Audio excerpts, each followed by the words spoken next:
The date is August 29th, 1943, with World War II raging, Allies invading, Italians surrendering, Japanese atrocitating, and Nazis Naziing. What a time to be alive. And alive was now Yasuji Tanioka, born in Uwajima, Japan, located here.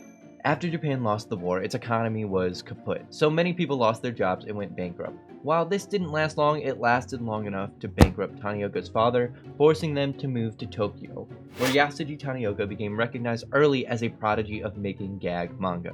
Gag manga essentially being the Japanese equivalent to American newspaper comics, but instead of for adults, they were for young boys. Tanioka's style of gag manga was known for its use of written sound effects, with his most popular sound effect being Hanaji-bu, a sound effect that is used to portray a character profusely bleeding from their nose after seeing something inappropriate. And this was the birth of the anime Nosebleed. With Tanioka's astounding success in the gag manga industry, many aspiring manga artists decided to follow his lead, using Tanioka's most popular comedic elements to give their manga a one-up on the competition. And like that, the use of nosebleeds skyrocketed in manga as a motif for sexual arousal.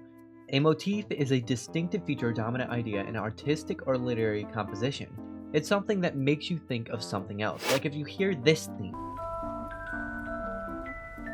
you are likely going to think of Harry Potter. Or if you see an arrow on someone's head, you'll probably think of Aang from Avatar: The Last Airbender. In the same way that if you see a character with a nosebleed in an anime or manga, you will likely think that they're doing something scandalous. Now, as most people know, whenever you see someone beautiful or something naughty, your nose does not begin to bleed uncontrollably because you are a normal human being. Nosebleeds are most commonly caused by dry air, picking your nose, or from a good amount of physical force. So why did Tanioka use nosebleeds this way in his manga? Now, we can assume that he came up with this motif on his own, or at least he did not get the idea from any other source that was readily available to the rest of the Japanese public. And there's a reason why we can assume this, but we'll get to it later. But there are two prevailing theories for what inspired Tanioka to use nosebleeds in a sexual way. The first theory being blading. Roughly around the same era of Tanioka's manga career, blading was a decently popular practice in American pro wrestling. The idea is that during or before a match, a wrestler would make a slight cut on their forehead to let blood flow onto their sweaty face and form a blood mask while they are wrestling. Talk about metal. And kinda gross. They chose the forehead because the blood would cover most of their face. The forehead is also full of blood vessels, aka it bleeds a lot. And because the forehead healed relatively fast, you can see that many older wrestlers even carry the scars from this practice. Of course, people eventually realized that maybe this wasn't the best thing to put on national television. And because also hepatitis and HIV are problems. Yeah, that's now banned in wrestling. Wait, how did we get here? Oh yeah, inspirations for nosebleeds. The idea is that showing large amounts of blood to an audience can raise excitement even if there isn't any inherent danger to you or your characters. Now, I think this theory doesn't make a whole lot of sense, and it kind of sucks at explaining anything. What? So why did I spend all this time explaining it to you? But now, onto the second theory. So Yasuji Tanioka's first manga to use nosebleeds for lewd thoughts was Yasuji no Menemedagaki do Koza. This manga series was about a 12-year-old boy going through puberty, which was coincidentally the demographic of his manga readers. Tanioka knew that if you wanted to write a hit manga, you had to give your audience what they wanted. Copious amounts of fan service. The less tasteful, the better. Panty shots, beach episodes, bath scenes, you name it.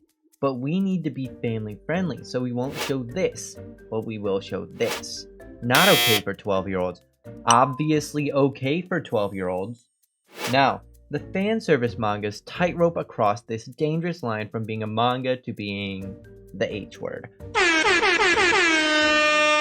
But these mangakas decided to flex even harder as they performed the metaphorical equivalent of a backflip by using nosebleeds more suggestively than you might have originally thought.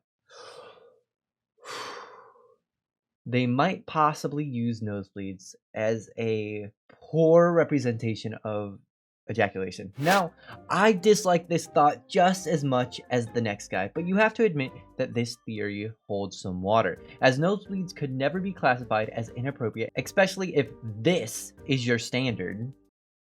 Okay, future Digi here. Late in the video editing process, I have acquired some new information that makes this point even more plausible. Remember how I mentioned Tonioka's birth town of Uwajima earlier?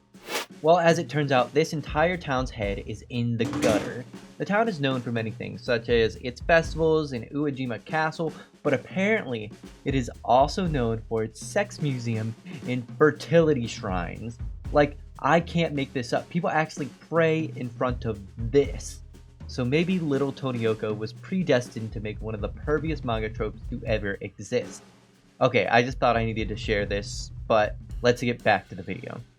So, interestingly enough, there are some that dispute that nosebleeds are even meant to represent sexual arousal, instead saying that it represents excitement. The really puzzling thing is the small minority of people in Japan that don't associate nosebleeds with sexual arousal at all.